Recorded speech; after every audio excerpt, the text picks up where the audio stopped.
Thank you so much, everyone, and a good morning, good afternoon, good evening to you, to all of you in your time zones. Today, we are introducing to you the approach of an evaluation that we started earlier this year, the evaluation of the GCF's approach to the private sector.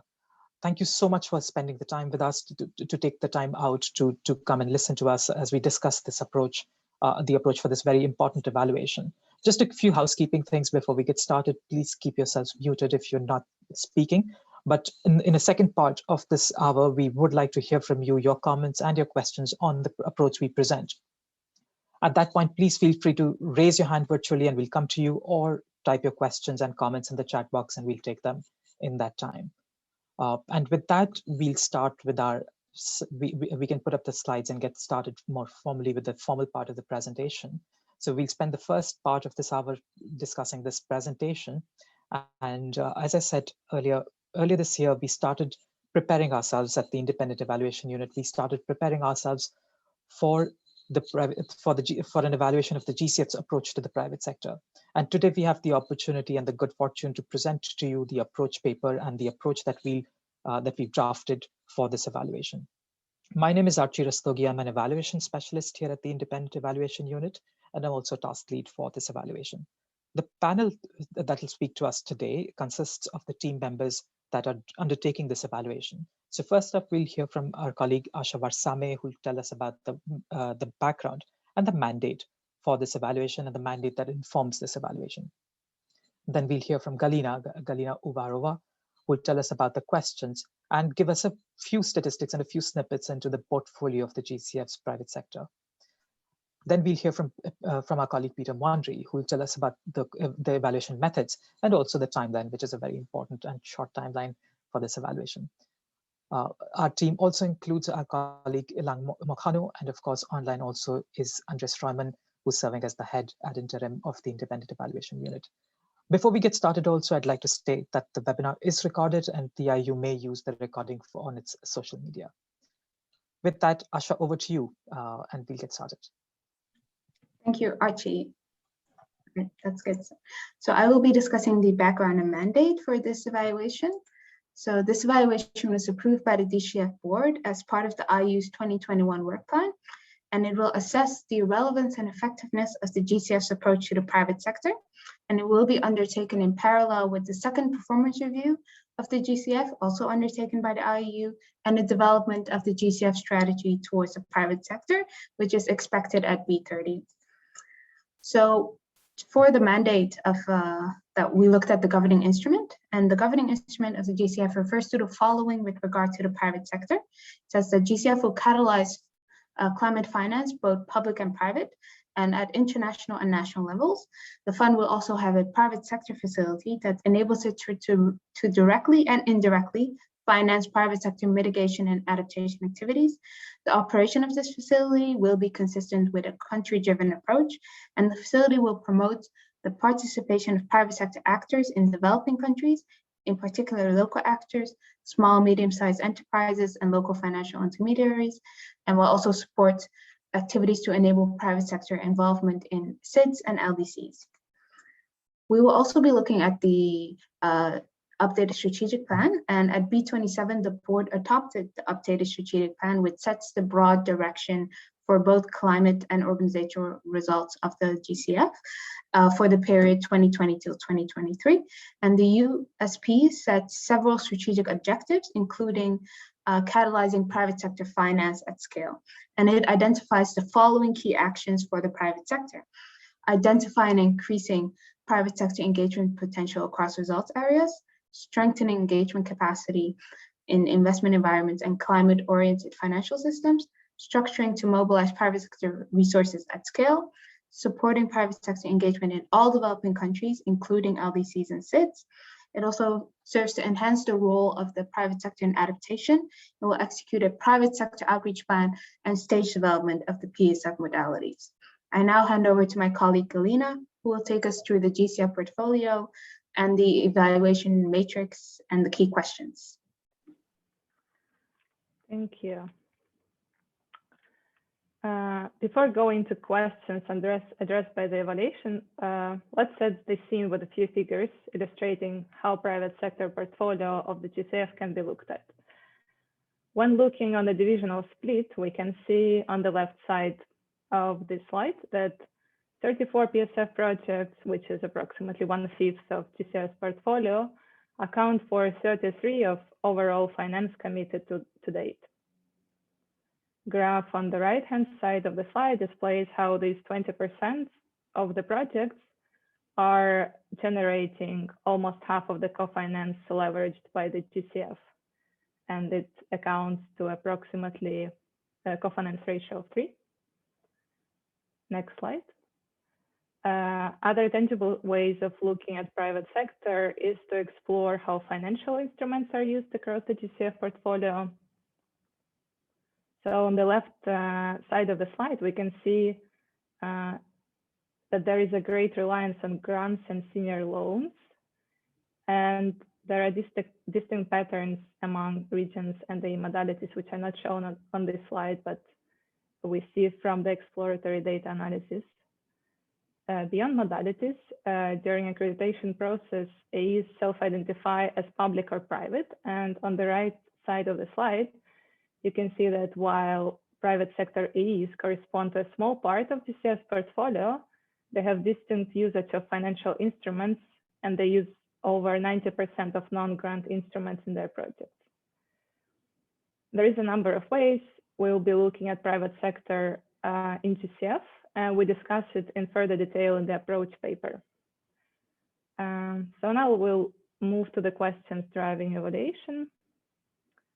The overarching question for this evaluation will be how relevant and effective is the GCS approach to private sector.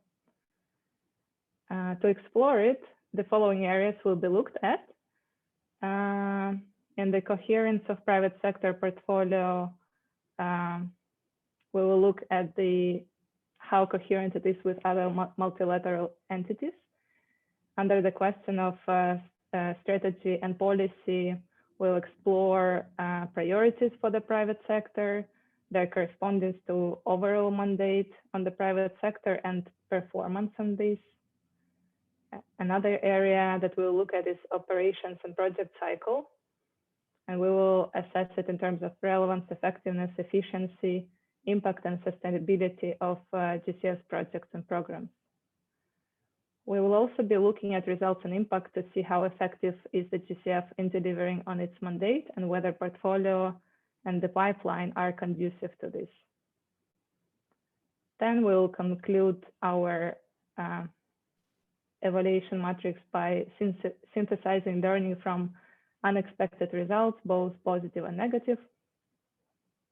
So these are some key areas and key questions we'll be looking at, and you can familiarize yourself with the full version of the evaluation matrix in our approach paper. As you know, our evaluations are evidence-based and data-driven. So here on this slide is the summary of data sources we're exploring and that we'll be drawing from for our findings. So again, it's framed around the areas we'll be looking at, and on the question of coherence, we'll address it through landscaping and benchmarking exercises. When looking at strategy and policy framework, we'll be looking at key policy documents, for instance, governance instrument and COP guidance. Along with that, this area of the evaluation will be informed by key data sources on private sector role in climate finance, for instance, NDCs, UNFCCC synapse, and so on. More details on the slide. Operations and project cycle area will be informed by a wide range of data across the GCF, including accreditation, finance, project portfolio, proprietary programs, and others. The results and impacts will be informed by data obtained from projects that are currently under implementation. So this data will be either self-reported or will rely on external sources, possibly including geospatial data.